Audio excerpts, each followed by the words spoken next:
qui nous disait que non, voilà des panafricains qui soutiennent des néo-impérialistes. Vous vous souvenez? Dans son discours aux ambassadeurs. Il faut que nous n'oublions pas à quel niveau le débat se situe. Hein.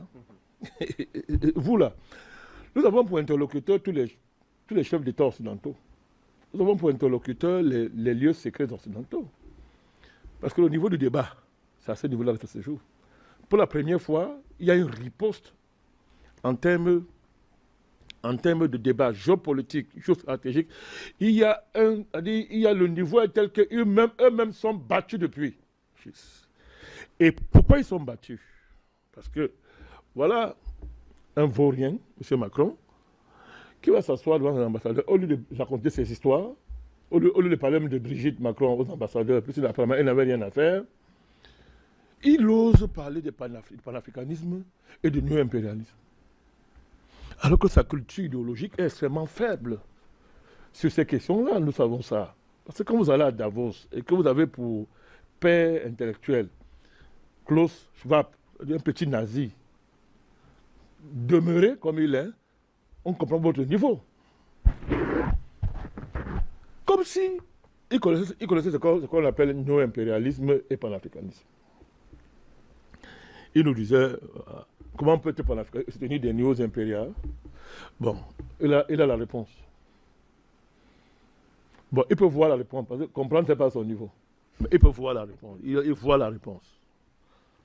Voilà la réponse, petit garçon de l'Élysée. Petit garçon. Tellement petit que vraiment, les Français doivent répondre devant l'histoire comment ils font pour élire des gens comme ça et s'appeler démocratie. Les Français doivent répondre ça devant l'histoire. Ils sont un peu plus évolués. Les Français doivent répondre devant l'histoire. L'histoire interpelle les Français. Comment peut-on être une démocratie et élire des gens comme Macron comme président? C'est-à-dire qu'on les lit en connaissance de cause puisqu'on est une démocratie. Le deuxième vaurien, c'est Achille Mbembe. Je suis obligé de parler de ce type.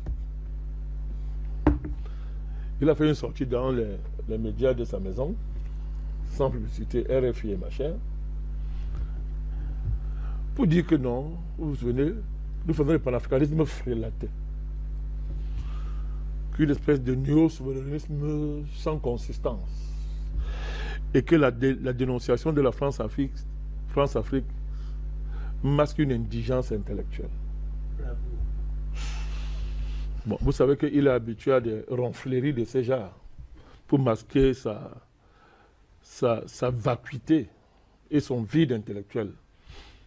Parce que les gens confondent en Afrique intellectuel et universitaire.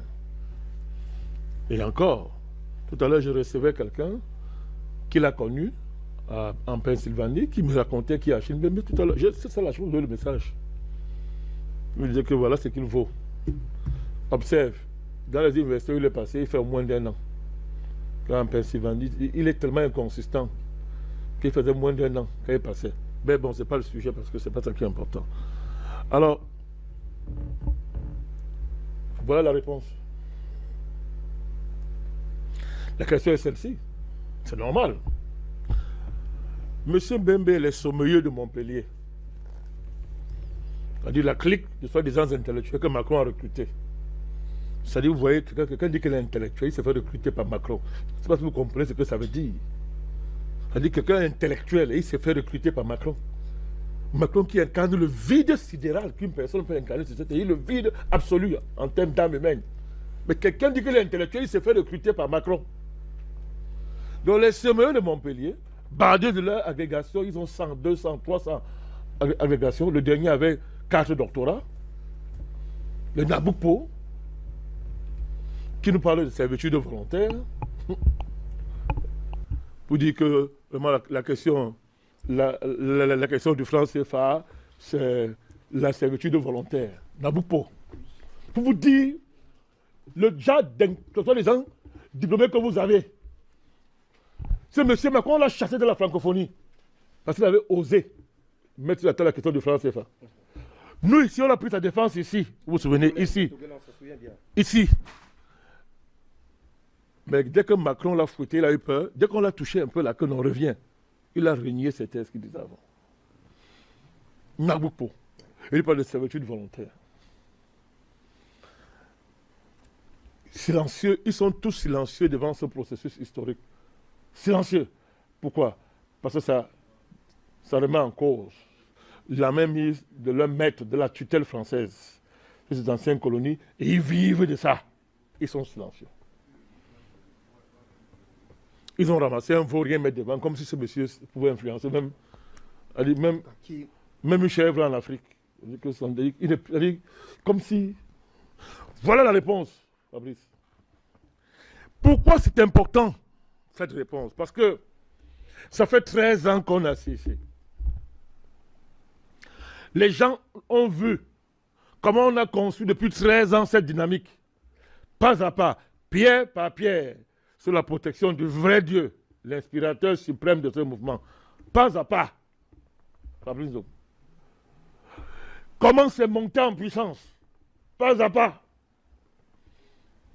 Après, on est passé à ce que nous avons appelé. Je rappelle ça pour que ces petits vantards qui pensent au doctorat et la migration, contre lesquels nous n'avons rien. Nous n'avons rien. Passons. Il y a de très bons docteurs, de très bons agrégés en Afrique. Ils sont nombreux, j'en connais. Avec qui on travaille d'ailleurs. Mais ceux qui dépendent de Paris, eux de Washington, là, c'est eux avec qui nous avons des problèmes. C'est-à-dire que ils pensent qu'ils sont les seuls à avoir la capacité de penser, alors qu'ils n'ont jamais pensé à la réalité. Alors ils confondent la besogne. C'est-à-dire vous besognez. La besogne, ce n'est pas la pensée. On peut écrire 1000 livres et ne jamais avoir pensé dans sa vie. Donc, vous voyez, vous étiez à ce congrès, premier congrès du NMP. Nous avons parlé, Bertrand, tu te souviens très bien, panafricanisme de gouvernement. Tu te souviens très bien. C'était le thème. Panafricanisme de gouvernement. On est près de longtemps avant que les révolutions maliennes, burkinabé et nigériennes ne prennent.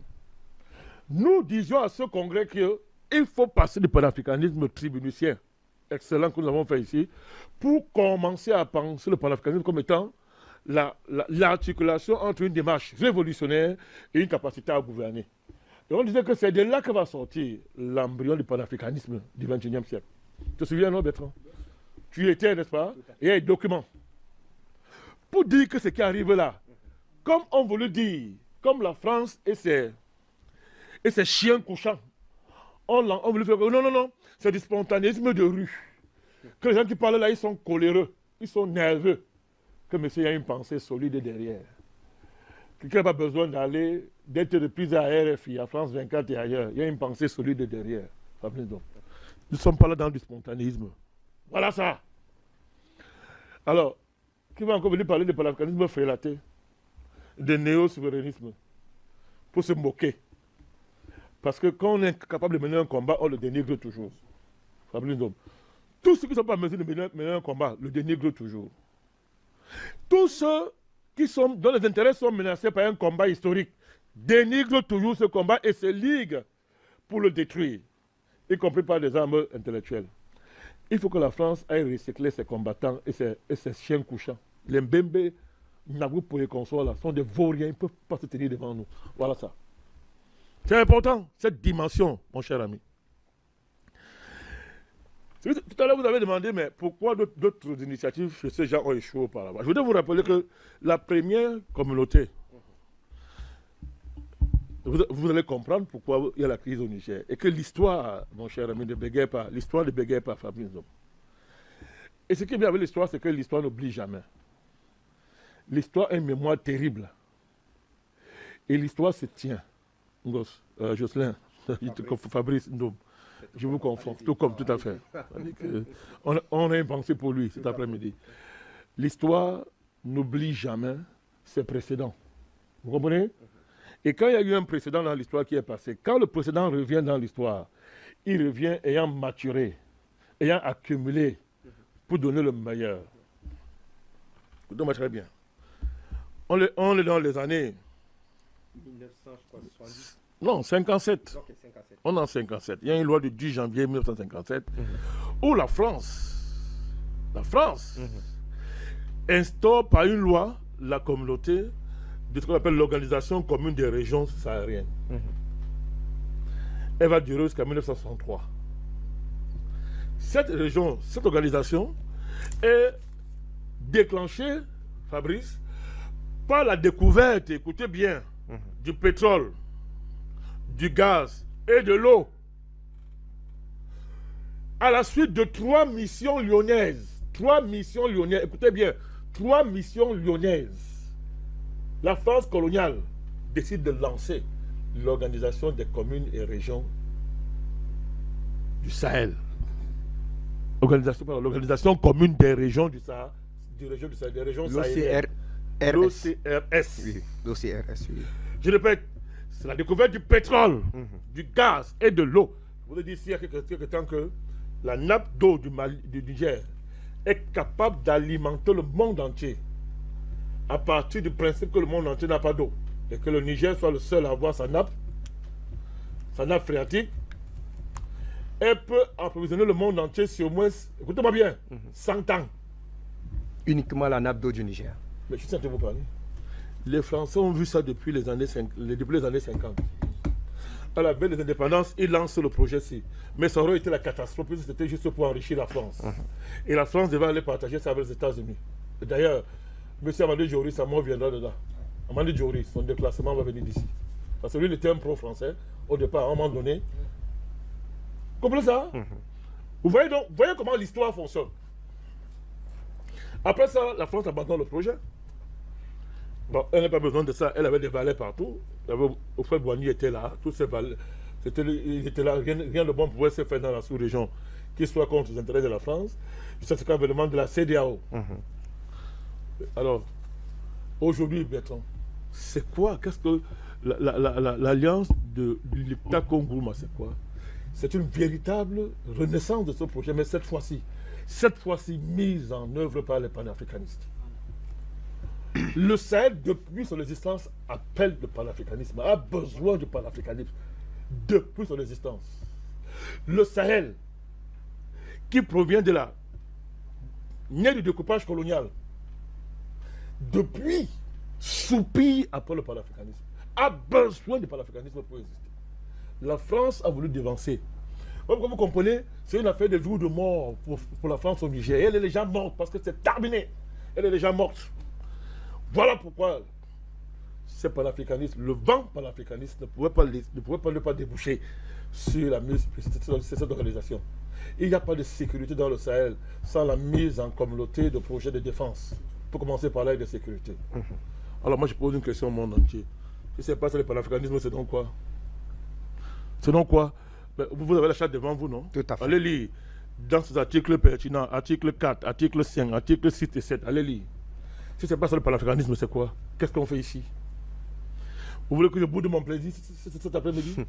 Du tout. Mais je suis l'homme le plus heureux de la terre cet après-midi, monsieur. Je suis un homme heureux. C'est rare dans l'histoire de voir ce pourquoi on s'est battu. Porter ses fruits. Oui, c'est rare dans l'histoire. Nous sommes des générations qui voyons ce que nos prédécesseurs n'ont pas vu. Après avoir donné leur vie pour ce combat. Nous, on voit ça de nos yeux. Et moi, je voudrais rendre grâce au vrai Dieu cet après-midi. C'est un processus irréversible. Les rêveurs qui pensent que non, c'est de l'agitation me font rire. Ce mouvement, il est né, cette alliance est née dans le sang, dans la guerre, dans l'instinct de survie. C'est solide. C'est du solide. Et c'est en train de trancher un conflit historique. Pour ceux qui ont un peu ce que j'appelle une culture panafricaniste, ça veut dire une connaissance de l'idéologie panafricaniste, entre guillemets, si on doit appeler ça idéologie. En tout cas, au sens noble du mot. Ça veut dire qu'on est à une époque où on salit l'idée de l'idéologie. On salit ça. Les mondialistes disent que les idéaux, que ça relève du passé. Alors que le mondialisme est la première idéologie. Extrêmement nocive pour l'humanité. Deux courants se sont affrontés sur le panafricanisme en matière d'unité. Pour ce qui concerne l'Afrique, deux courants. Le courant que Nkrumah va porter, à savoir l'unité politique conçue en ayant le territoire de tous les États africains comme étant l'espace d'expression de ce panafricanisme-là, au plan politique. Nkrumah disait qu'il faut l'unité continentale, l'unité. Et il y a le projet de Marcus Garvey qui dit non, on peut commencer par un État. Une puissance étatique s'élève et commence à porter le projet panafricaniste pour contaminer, diffuser au fur et à mesure la question est tranchée. C'est fini là, le noyau, c'est né là. Et Bekima a bien compris que ce n'est pas une affaire de frontière, je le salue en passant. Pas une affaire de frontière. On aurait souhaité qu'il soit effectivement avec nous, Dr Bekima. Je vous ai dit ici que vous ne savez pas ce qui se prépare. Ouais. Quand Dieu, le vrai, a un projet, laissez ça, rien n'est pas arrêter ça. C'est-à-dire que vous ne savez pas ce qui se prépare. Vous allez voir le panafricanisme. Vous n'imaginerez pas, vous n'allez pas croire. Ça fait des années que moi, Balakani, je le dis ici. Et pour ça, ça se fera sans les guerres et les armes que les gens vont procéder. Voilà ça devant vous. Hein. C'est parti là, c'est terminé. Est-ce que c'est fini? Est-ce que le débat est clos? L'hypothèse d'une véritable guerre armée au Sahel, parce que Bertrand l'a dit tout à l'heure, si Macron se sent garçon, le président Macron, qu'il aille donc effectivement engager ce qu'il a démarré. Commençons par dire qu'il n'est pas garçon. C'est maintenant le Fontenay, que mon aîné me connaît bien, que vous allez quitter pas un garçon. Il est garçon apparemment. Bon. La défense m'interdit de dire ce que veut dire sur votre plateau ce soir. Je vous en prie, président. Pour une fois, j'accepte votre police. Mais il n'est pas garçon. Il n'est pas garçon dans sa vie. De plus, il ne peut pas être garçon sur des questions comme celle-ci. Oui, la question de la sécurité, là, la pierre angulaire est posée, c'est terminé. Vous connaissez l'enjeu de cette affaire, moi je vais vous dire. Le premier enjeu, il est militaire, c'est évident. La question sécuritaire, ça veut dire quoi? Le littoral gourmand, c'est pas de 400 000 km de superficie. Ça veut dire c'est pratiquement l'état du Cameroun. Tout à fait. Ouais. Et ça fait longtemps que c'était un espace non sécurisé par les États. Vous savez pourquoi? Du tout. La Côte d'Ivoire, le Mali, le Niger, tous ces pays-là, il y a quelques années, étaient des comptoirs français. Alors, comme historiquement, un comptoir français n'a pas une armée digne de ce nom, c'est le principe de base. Hein? Pourquoi il vous surpris qu'après, une si vaste région n'ait jamais été sécurisée? Qui avait intérêt à la sécuriser? Qui? Personne. La France était chez elle. mais quand les mutations géopolitiques, d'ailleurs, pendant la guerre froide, la France a été le seul pays qui a pu démontrer qu'il pouvait être avec la Russie, avec l'URSS et en même temps avec les Américains. Vous avez oublié qu'il y avait... Tu connais ça mieux que nous, non? Vous avez oublié qu'il y avait en France un parti qu'on appelait le Parti communiste français qui faisait 22% aux élections, avec un leader qu'on appelait Georges Marchais. Voilà, c'est ce pays-là qui vous dit aujourd'hui que vous cherchez un nouveau maître qui s'appelle la Russie. Non, moi, j'ai fait de la pédagogie simple. C'est le pays-là qui vous dit aujourd'hui que vous avez un nouveau maître. Lui, là, ce pays-là, a eu chez lui un parti communiste français qui faisait 22% aux élections. C'était le premier parti de l'opposition à l'époque, jusqu'aux années 80, parce que les socialistes arriveront en 81. Claire! C'était le premier, mais c'est clair. Le premier parti d'opposition après le parti de droite qui était le parti gaulliste. Tout à fait. Lequel même De Gaulle n'hésitait pas à aller en Russie, en Union soviétique, pour pouvoir chanter, je dirais, les vertus